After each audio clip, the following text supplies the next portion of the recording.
Halo teman-teman, kembali lagi dengan saya. Ada kabar terbaru nih.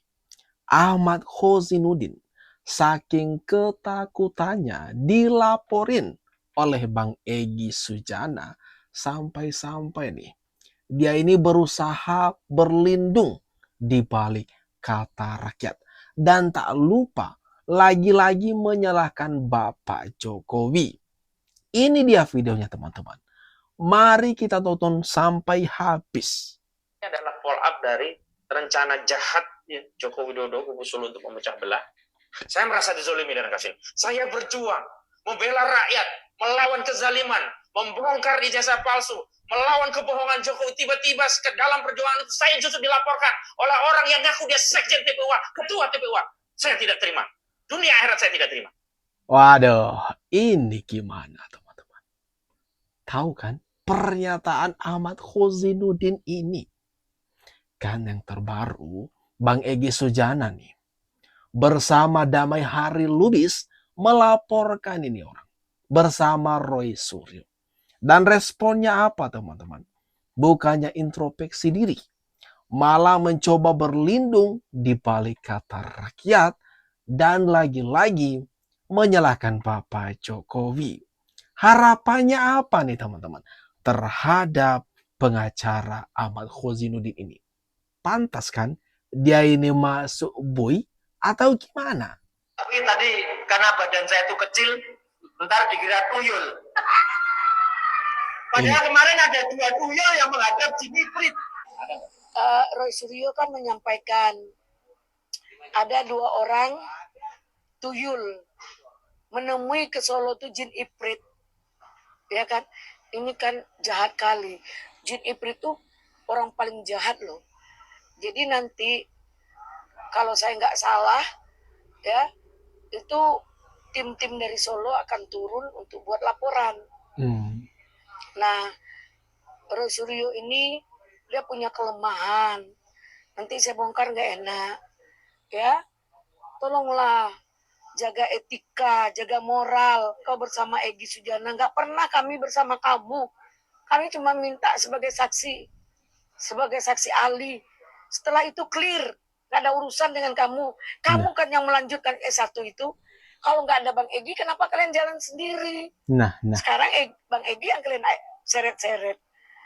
Kan kelihatan. Mungkin publik tahu, ini mereka sedang panik. Publik tahu, mereka kehilangan kendali.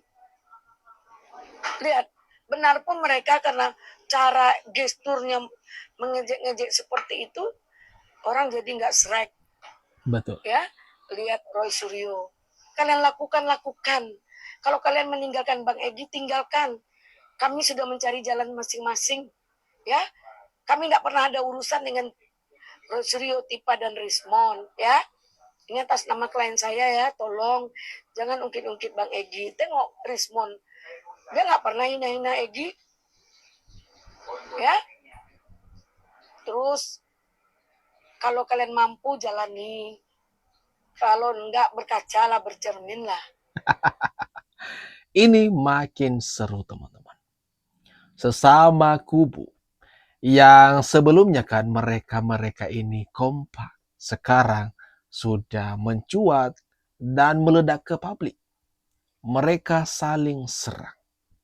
Nah, terutama nih Roy Suryo.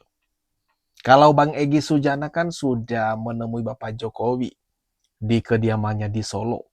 Dia bahkan kasusnya sudah di SP3 dan menjadi RJ.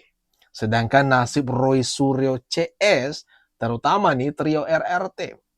Nah ini sekarang, nasib mereka masih bagaikan kapal tak bertuan, terombang-ambing.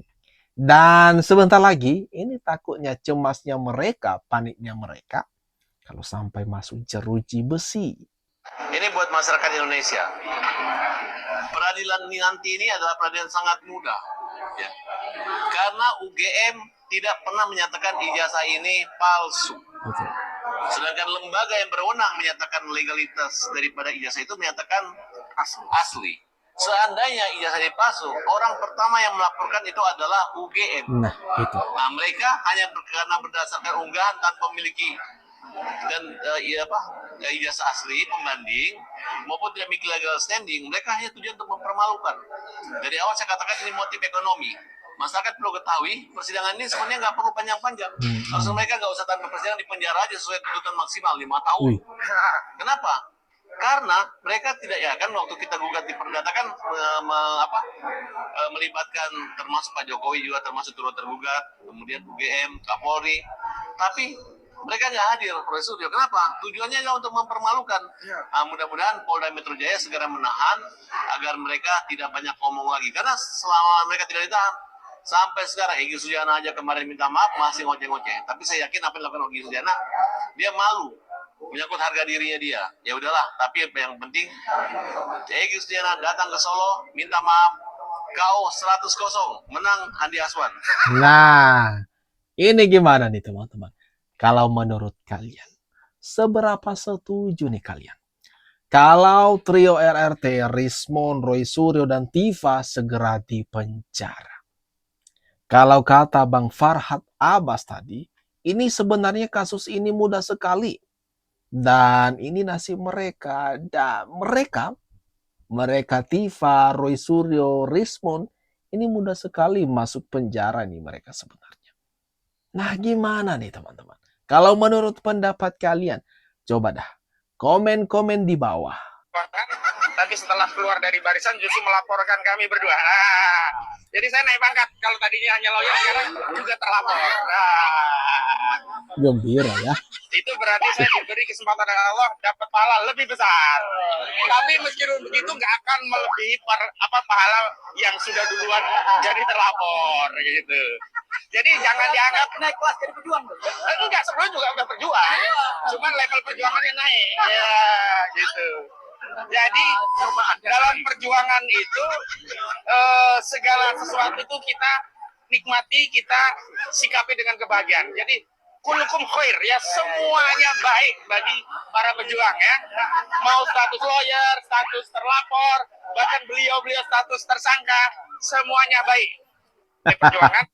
Kalau kita menggunakan logika Ahmad Khozinuddin ini sekarang teman-teman, katanya usai dirinya ini ikut dilaporkan oleh Bang Egy Sujana, dia menegaskan dia ini naik level sekarang. Wih, berarti kalau sebentar lagi dia jadi tersangka, lalu kemudian ditahan, bukankah levelnya lebih tinggi lagi? Dan katanya di sini dia bahagia. Dan saya kira untuk melengkapi kebahagiaannya itu, bukankah lebih baik kalau ditingkatkan lagi levelnya. Dari pelaporan Bang Egy, dari penyelidikan menjadi penyidikan, hingga naik ke tersangka, dan kalau bisa ditahan. Atau gimana nih? Kalau menurut pendapat kalian teman-teman, komen di bawah. Sebenarnya yang agak tersinggung sebenarnya saya loh di sini. Apa nih lagi? Dua tuyul ini mirip saya sama Respon. Iya. Jadi sebenarnya saya aja nggak tersinggung kok. Apalagi dilaporkan. Tadi benar Pak Herman Kadir tadi.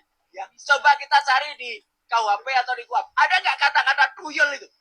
Nggak ada. Yang ada malah Mbak Yul. Siapa itu Mbak Yul?